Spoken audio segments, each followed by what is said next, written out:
Merci à tous ceux qui se joignent à moi pour cette émission. Effectivement, le REM fermé, ça va pas bien avec les médecins.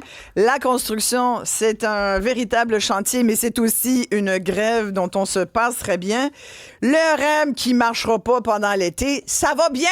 Ça va bien, ça va bien. C'est pas grave, hein? On est quand même là pour vous et on est ensemble, les amis. C'est ça qui compte. J'en profite pour vous donner tout de suite nos numéros pour nous joindre. 1-877-827-2346. Par texto, vous faites le 187 Cube Radio. On est toujours ravis. Je suis toujours ravie de vous parler de vive voix, de lire vos commentaires. Et ensemble, on s'insurge comme contre certaines choses qui nous paraissent tout à fait inacceptables, pas éthiques, injustes.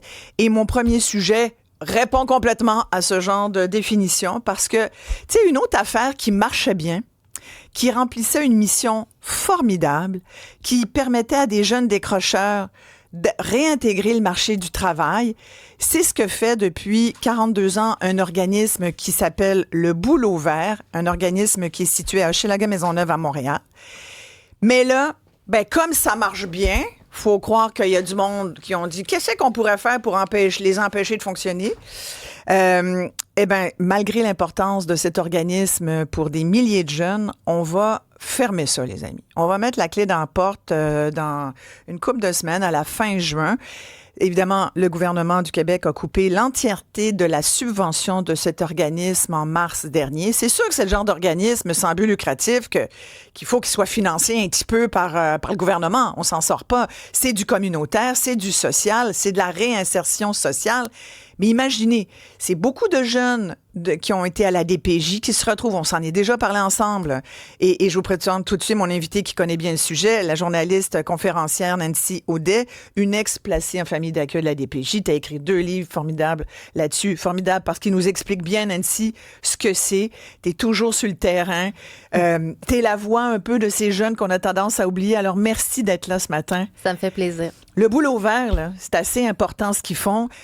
J'ai avec moi le directeur général de l'organisme, Jean-François Lapointe. Merci d'être là, Jean-François. Merci de m'accueillir. Et Stéphanie Paquin, qui est une ex-décrocheuse, une jeune bénéficiaire de cette fabuleuse mission de cet organisme, le Boulot Vert, qui va fermer dans un mois.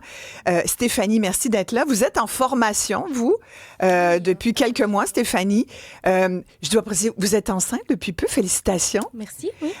Et là, expliquez-moi, je vais commencer par vous, vous me permettrez, parce que je veux qu'on sache un peu de quelle façon ça va vous toucher, mais avant, qu'est-ce que vous faites au Boulot Vert? De votre séjour, vous avez été à la DPJ, vous vous ramassez là, vous faites une formation, c'est en ébénisterie, donc éventuellement, vous vous dites, je vais travailler dans une magnifique industrie. Oui, en fait, là, dans le fond, c'est dans une compagnie... Un petit peu plus près du micro. Dans le fond, c'est dans une compagnie d'ébénisterie. Oui. Mais moi, en fait, qu'est-ce que je fais là-bas, c'est des stages en bureau, commis de bureau, dans le fond. Puis, c'est ça. Dans le fond, mon but, ça aurait été de travailler réceptionniste ou en téléphonie. Donc, c'est un poste administratif. Exactement. Et vous êtes là depuis combien de temps? Là, ça va faire 2 mois et demi, je pense. 3 mois, presque 3, oui. Comment ça se passe? Ça se passe super bien, honnêtement. Justement, je m'étonne moi-même. Là. Je découvre... dans le fond, on travaille sur nos potentiels là-bas, là, vraiment. Puis, c'est ça. Vous découvrez du potentiel que vous pensiez pas que vous aviez. Exactement. Oui, c'est ça qui est beau là-bas. Là. Vous découvrez que vous êtes bonne à faire des tâches, à faire des choses. Oui. Puis, c'est ça. Les gens sont super, bienveillants, sont vraiment axés, sont vraiment concentrés, en fait, sur nos développements personnels. Oui. Parlez-moi de votre histoire un petit peu, Stéphanie. Dans le fond, moi, quand j'étais jeune, je l'ai eu quand même assez difficile. Tu sais, je viens d'un endroit où, justement, tu sais, on n'est pas... on est pas pauvre, mais presque, là, tu sais, c'était assez difficile à la maison et tout. Puis, mon parcours à l'école aussi, ça a été compliqué. Là, j'ai dû lâcher, justement, pour aller travailler, pour ramener de l'argent à la maison et tout. Puis, c'est ça. Puis, après ça, dans le fond, qu'est-ce que j'ai fait? C'est que, après le travail, c'est que j'ai retourné aux études, aux adultes. Puis, ça n'avait pas fonctionné, là, justement, à cause des problèmes personnels. Ouais. Puis c'est ça, là, dans le fond, là, on m'avait référé justement au Boulot Vert. J'ai un ami qui était allé, puis lui, ça a été une grosse réussite, là. Ouais. Tu sais, aujourd'hui, il y a sa compagnie et tout, là. Puis, Fait que pour vous, là, c'était une façon de vous réintégrer vraiment au marché. Ouais. C'était comme... C'était la solution, là. Jean-François, des jeunes comme Stéphanie, oui. Vous en avez beaucoup, là, depuis toutes ces années. Vous en avez réintégré beaucoup sur le marché du travail, des milliers, là. Depuis 42 ans, on estime à peu près 4 000 à 4 500 jeunes là, qu'on a aidés. Puis la perspective d'une entreprise d'insertion socio-professionnelle, c'est beaucoup une perspective de lutte à la pauvreté puis l'exclusion sociale. Plus largement, c'est à ça qu'on contribue. Donc, on accueille des gens, oui, souvent qui sont des anciens décrocheurs, mais qui ont des parcours de vie souvent atypiques, difficiles. Parfois, c'est simplement quelqu'un qui a besoin d'un petit coup de pouce pour reprendre confiance, pour pouvoir avoir une insertion durable sur le marché du travail. Ouais. Mais parfois, c'est des parcours de vie très difficiles depuis la naissance, pas beaucoup de soutien. Pour toutes sortes de raisons, que ce soit la famille, tout ça, des gens souvent qui ont perdu, dont le lien de confiance, que ce soit avec l'école, que ce soit avec la DPJ, que ce soit avec le bien-être social, que ce soit avec un employeur, c'est à reconstruire. Puis souvent, ils doivent apprendre à se faire confiance eux-mêmes au départ. Donc, le travail qu'on fait, c'est vraiment de travailler au départ en 6 mois de stage rémunéré. C'est vraiment de travailler les conditions de vie des gens, la stabilité, de reprendre une routine et tranquillement, on développe les compétences socio-professionnelles, mais aussi, surtout, au niveau avec un accompagnement psychosocial individualisé en parallèle. On travaille surtout les habiletés sociales, personnelles des gens. Oui. Et là, vous avez su au mois de mars, c'est mon collègue du Journal de Montréal, Louis-Philippe Messier, qui m'a alerté là-dessus parce que vous l'avez rencontré. Ouais. Et je trouvais ça aberrant qu'on ferme cet organisme-là. C'est sûr qu'en ce moment, on n'arrête pas de nous dire qu'on n'a pas d'argent, donc on essaie de voir où est-ce qu'on peut couper. Puis c'est fou parce que j'ai l'impression qu'on coupe là où il ne faut pas couper. Est-ce que c'est l'impression que vous avez aussi, Jean-François? Nous, on a été très, très surpris. Moi, j'ai l'impression, puis surtout dans le contexte socio-économique qu'on vit présentement, qui est instable, et où l'employabilité est remise en question, on dit va falloir mettre un accent. Le gouvernement du Québec disait qu'il va falloir envisager des mesures au niveau de l'employabilité dans ce contexte-là, avec les tarifs de Trump et tout ça qu'on connaît. Mais si je regarde le taux de chômage chez les jeunes, les 15-24 ans augmentent. Nous, on l'observe parce que les candidats qui viennent à Boulot Vert pour s'inscrire, faire une session d'information pour savoir si finalement ça répondra à leurs besoins ou non, ou si on les réfère ailleurs.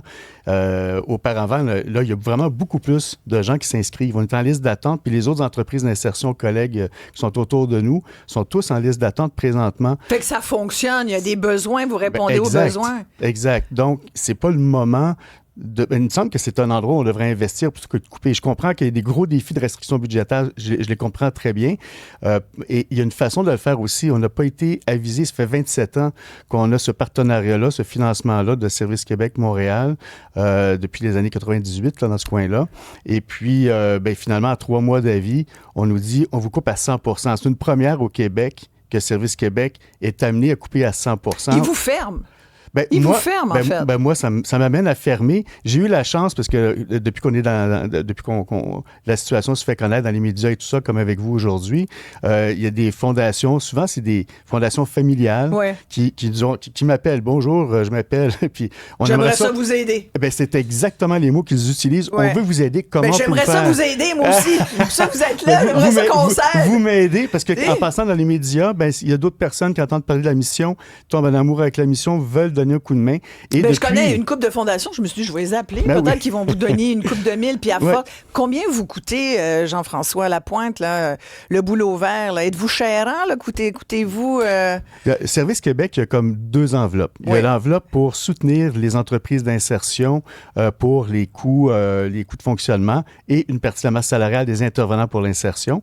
Et l'autre enveloppe est pour financer le salaire des participants durant leur stage de 6 mois. Donc, considérant que le gouvernement préserve les places, les 137 places des entreprises qui coupaient à 100 %, si je regarde uniquement l'enveloppe pour le coût de fonctionnement, Oui. ben là, je coûtais 680 000 dans l'entente actuellement. Et puis, donc, ben ça, c'était le coût, dans le fond, avec les coûts fixes qui ont augmenté avec les années et tout ça. Mais moi, je génère, parce qu'une entreprise d'insertion, elle génère sa propre, Oui, vous faites des revenus. meubles. Oui, c'est ça. Nous, on fait des meubles et j'ai aussi tous ces partenariats philanthropiques aussi. C'est les deux sources de financement que j'ai autofinancées, dans le fond. Donc, en me coupant, j'ai fait une proposition au Service Québec. On a fait un exercice parce qu'on a du soutien, justement, de partenariats philanthropiques et des nouveaux depuis cette crise-là. Je leur ai proposé de me couper de 22 % pour me garder vivant, dans le fond, pour maintenir cette entente de service en 25-26, parce que je pense être capable... Ah, c'est fou. Vous oui. acceptez d'être coupé de 22 % Exact. Puis il y en a qui sortent en grève parce que 22 % ils trouvent ça épouvantable. C'est vrai, c'est l'autre 22 %. Il y en a qui vivent pas sur la même planète. Il y a 2 planètes minimum, visiblement. Ouais. Mais puis vous, avez-vous un gros salaire? Donc, moi, mon salaire, il tient la route quand même. Là. Ouais. Moi, je trouve que j'ai un salaire qui est raisonnable là, pour mon milieu. Ouais.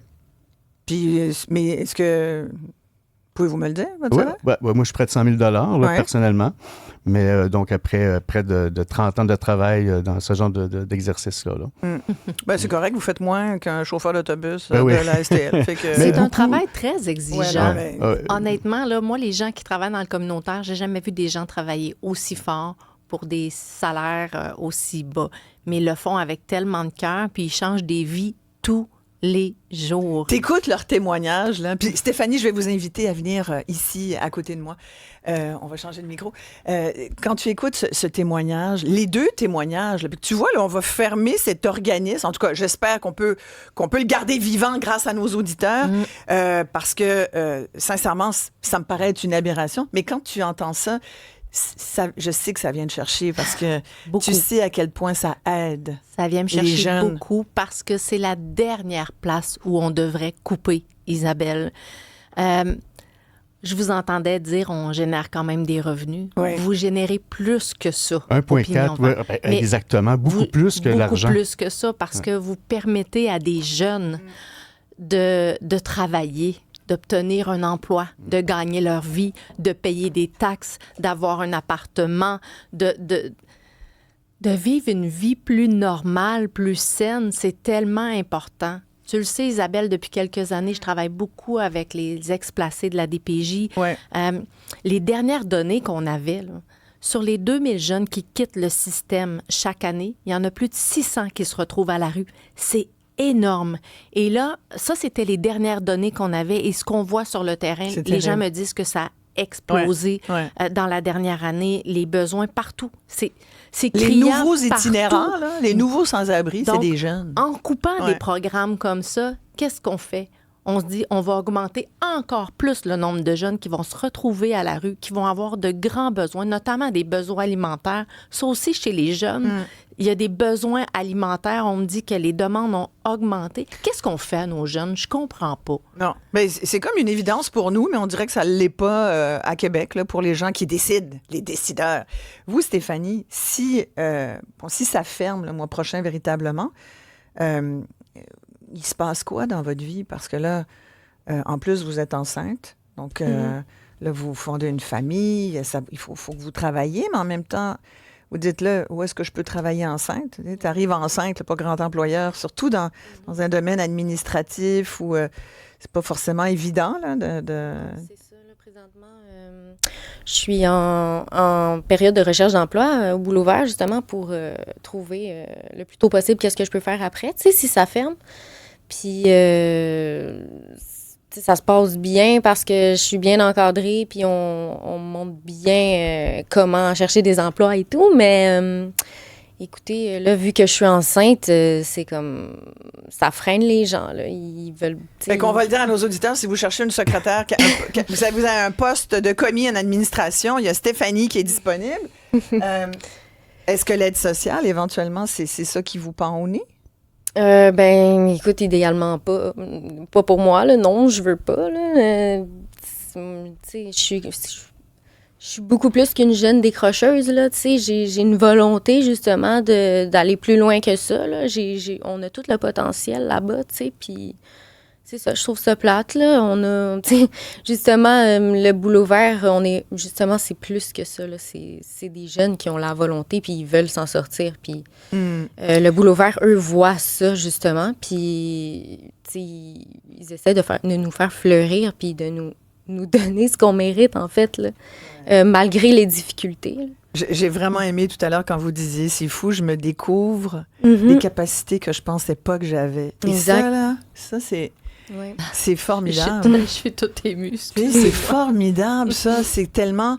Et je sais qu'il y en a certainement, Jean-François, des jeunes comme Stéphanie qui n'ont... Parce qu'il va falloir des heures. Il y a des heures aussi. Exactement. Si vous voulez aller au chômage, ça vous prend un certain nombre d'heures travaillées. Votre stage vous permettait de cumuler ces heures. Mais là, si ça ferme dans un mois, vous n'aurez pas les heures suffisantes. Non. C'est pour ça que je vous parlais de l'aide sociale. Parce que si vous n'avez pas le droit au chômage puis que vous n'avez pas de travail... Bien, à moins d'avoir beaucoup de love money autour. Non, c'est ça. C'est l'aide sociale, sinon. Ben, c'est ça. Puis, et ça, l'aide sociale, dois-je rappeler que c'est un coût social? Exactement. Hein? C'est exactement fait qu'on ça. coupe d'un bord, mais on va verser de l'autre bord. Fait que là, on va dire, ouais, mais c'est pas la même enveloppe. Tu sais, c'est pas le même dossier, c'est pas le même tiroir. Oui, mais c'est des êtres humains. C'est pas des chiffres. Et je suis un peu tannée qu'on nous parle de chiffres puis de montants quand il est question d'êtres humains derrière. J'aime beaucoup quand tu dis, Stéphanie, on nous apprend plein de choses, mais on nous apprend surtout à prendre confiance en nous. On nous donne des outils pour nous épanouir, mais c'est ça. On a beaucoup de jeunes quand même, Isabelle, au Québec, comme Stéphanie, qui ont juste besoin de cette main-là sur l'épaule, parce qu'ils n'ont pas le même réseau de protection que les autres. Il y en a beaucoup qui n'ont pas de famille pour les soutenir, qui n'ont pas de filet. Donc, et donc, vous arrivez comme ça et vous êtes un filet important pour eux.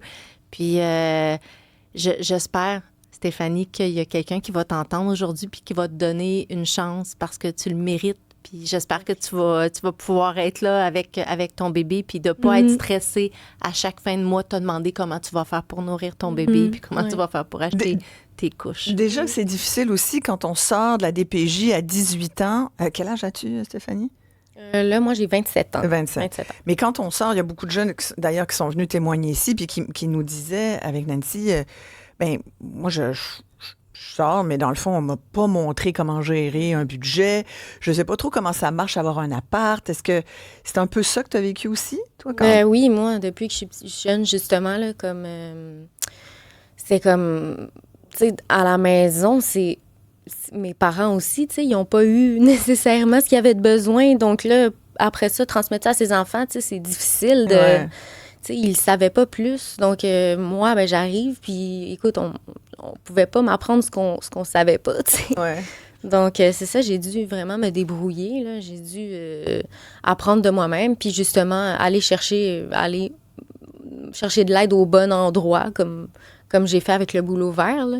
Tu t'es pris en main. C'est toi qui as décidé de passer par cet organisme. Comment tu te vois avec... Parce que, tu sais, on parle souvent là, du cercle vicieux. Le cycle intergénérationnel, elle vient de le décrire Exact. parfaitement. Et ce que tu essaies de briser en ce moment, c'est le cycle intergénérationnel, de pouvoir donner à ton enfant ce que tu n'as pas reçu, puis il n'y a rien de plus beau. Puis c'est là que vous entrez en jeu. Puis vous êtes vraiment précieux, Jean-François, puis j'espère que le gouvernement, il y a des gens qui vont nous entendre puis se rendre compte que ce qu'on est en train de faire à votre organisme, ça ne fait aucun sens. J'ai une auditrice qui est enseignante de formation préparatoire au travail, ce qui veut dire des jeunes de 18 ans qui terminent dans les écoles secondaires. Elle dit, notre proposition était les insertions professionnelles. Ça permettait à des jeunes de ne pas se ramasser sur l'aide sociale. C'est très important, le travail de ces entreprises. On sauve des vies. On économise de l'argent aussi avec ça. Et je veux avoir votre opinion, là. Est-ce que vous trouvez que c'est normal qu'un organisme communautaire qui a une mission sociale depuis 1983, un atelier d'ébénisterie qui permet de former plus de 2000 jeunes de 16 à 29 ans, qui retrouvent ils sont formés, ça leur donne une stabilité, ça leur donne un emploi, ça leur apprend la vie et ça leur donne envie, des ex-décrocheurs comme Stéphanie qui l'ont pas eu facile. Bref, tu sais, fermer ça pour 600 quelques mille piastres, sincèrement, ça m'apparaît. Je me dis, je peux pas croire qu'on peut pas trouver ça. On a déjà trouvé plus pour des équipes de hockey. Parlant de gouvernement, tu disais le gouvernement. Alors, je vous donne nos numéros, puis je vous demandais votre avis. Fait que je vais vous dire, textez-moi, 187 Cube Radio, 1877-827-2346. Dites-moi ce que vous en pensez, chers amis. Êtes-vous un peu outrés comme moi? Voici, regardez bien ça. Là, il faut que je vous dise ça parce que Florence Lamoureux, ma recherchiste, a vraiment travaillé fort hier pour essayer. Moi, je voulais la réponse. Je voulais toujours bien un ministre qui réagisse puis qui nous dise, on peut-tu trouver le budget? Y a-tu moyen? Tu sais, en mode solution, Jean-François, là. On travaillait pour vous hier. Florence a donc contacté le cabinet du ministre du Travail. On dit, ça doit être Jean Boulet qui s'occupe de ça. Je peux pas croire. Là, ils nous ont référé au ministre Lionel Carman, Services sociaux. On appelle au bureau, au cabinet du ministre des Services sociaux. On a dit, ben non, c'est pas nous autres. C'est la ministre de la Solidarité sociale, c'est le cabinet de Chantal Rouleau. Donc, Florence appelle au cabinet de Chantal Rouleau, qui est déjà venue nous dire à ce micro à quel point c'est important le communautaire. Au bureau de Chantal Rouleau, je vous dis, c'est la maison des fous, il faut que tu aies bien du temps à perdre. Bureau de Chantal Rouleau, on dit, ben non, c'est pas nous. Vous vous trompez. C'est le cabinet de Catherine Champagne-Jourdain. C'est elle qui s'occupe du dossier parce qu'elle est ministre de l'Emploi. Ex-dossier qui était avant avec le travail. Parce que travail puis emploi, si vous me demandez mon avis, me semble ça va ensemble. On sait pourquoi. Jean Boulet s'était mis les pieds dans la bouche. On y a enlevé l'emploi. Sérieusement, Catherine Champagne-Jourdain, c'est pas celle qui répond le plus à nos appels. Fait que là, comme de fait, on attend. Là, c'est sur le bureau de Mme Champagne-Jourdain, apparemment. Catherine, s'il vous plaît, voulez-vous juste nous dire, êtes-vous au courant du dossier? Pouvez-vous nous confirmer qu'effectivement, ça ferme ou êtes-vous capable d'aller trouver un peu d'argent? On rappelle combien vous avez besoin, hein, Jean-François? Bien, ça serait autour de 700 000. Là. Bon, ça, 700 c'est 000 pour le côté, le coût de fonctionnement puis le salaire des employés en insertion. Maintenant, nous, on est en lien aussi avec le cabinet de la ministre Catherine Champagne-Jourdain depuis, pour essayer de trouver des solutions. Puis j'ai assisté à l'étude des crédits en employabilité. J'étais présent à Québec. Et puis, on se dit en mode solution, vouloir négocier. On a préparé une proposition, celle de 22 22 de moins, donc vous êtes d'accord Service pour Québec, Montréal nous ont dit non à ça, mais là, je suis retourné au cabinet et j'ai senti une ouverture du cabinet à vraiment essayer de trouver une solution et je pense que tout le monde en ce moment est en train de travailler là-dessus, mais j'ai toujours pas de réponse. Et dans un mois, théoriquement, je fermerai à la fin juin, parce qu'une partie de mon personnel va partir, parce qu'il y a eu des généreux donateurs qui ont cru dans notre cause, qui croient dans la mission. Eh bien, j'ai comme généré des revenus qui, après analyse, je suis en train de regarder ça avec mon conseil d'administration, va peut-être pouvoir nous permettre, comme corporation, de pouvoir durer pendant peut-être juillet-août, le temps qu'on a fait une demande aussi au cabinet, une demande de moratoire, parce que je ne suis pas tout seul qui a été coupé. On est 4 entreprises d'insertion qui ont été coupées à 100 4, c'est vrai, il y a 3 autres. 3 autres. Et je crois que dans le domaine, et là, sous toute réserve, là, c'est 13 organisations d'employabilité plus larges qui ont été coupées, des CGE aussi, certains pourcentages. En emploi, moi, ça me dépasse. Ouais, donc, il y a différents secteurs de l'employabilité qui ont été touchés par ces restrictions budgétaires et ces choix de coupure. Mais 4 entreprises d'insertion, une qui officiellement annoncé sa fermeture hier. On est 2 qui se battons très, très fortement, Buffet-Inserjeune et le Boulot Vert. Buffet-Inserjeune qui a une activité économique, parce que nous, on est de l'économie sociale, quelque part. Exact. On génère nos propres revenus. Donc, ma contribution, quand eux vont sauver dans ma proposition, c'était que me finance à 532 000 au lieu de 680. Et moi, je prenais les coûts fixes des 10 dernières années et aussi, avant même le transfert de 145 millions, qui est l'argument principal qu'on dit qu'on doit couper, j'allais chercher le budget il y a 10 ans, 2016-2017, avant le transfert fédéral, pour dire, je vais aller chercher ce que vous me donniez à l'époque, puis moi, avec mes revenus autogénérés, je vais y arriver. Donc, vous essayez tout le temps d'aller chercher de l'argent, c'est ça votre job. Dans ma proposition, j'offre 1,4 million et eux m'offrent 532 et j'attends la réponse. 500 000 pour... ils vont financer le salaire des jeunes, qui est un autre à peu près 500 000 aussi. Donc, c'est à peu près 1 million, là, pour être vraiment tout à fait honnête. Mais le salaire des jeunes, il est préservé, parce que si c'est pas nous, ils vont aller dans d'autres entreprises d'insertion. C'est que le budget est là. Avant la pause, là, Stéphanie, puis je sais que tu dois nous quitter, mais... toi, tu as essayé d'aller voir d'autres entreprises de réinsertion sociale pour justement poursuivre, avoir tes heures pour pouvoir peut-être avoir du chômage si jamais là, ça va pas. Puis comme tu es enceinte, tu veux aussi avoir droit à un certain... Puis tout le monde est pareil, là. C'est difficile. Exactement, c'est ça. Tu sais, il n'y a pas juste moi là, qui doit chercher autre chose. Donc, les places sont toutes prises, là. Ouais. Puis, c'est ça. Le fait aussi que je sois enceinte, je peux pas faire toutes les entreprises d'insertion parce que c'est du travail physique. Puis au boulot vert, là, présentement en bureau, ben, tu sais, je peux être assise, donc je peux faire mon stage complet, là, puis c'est super bien timé, on va dire.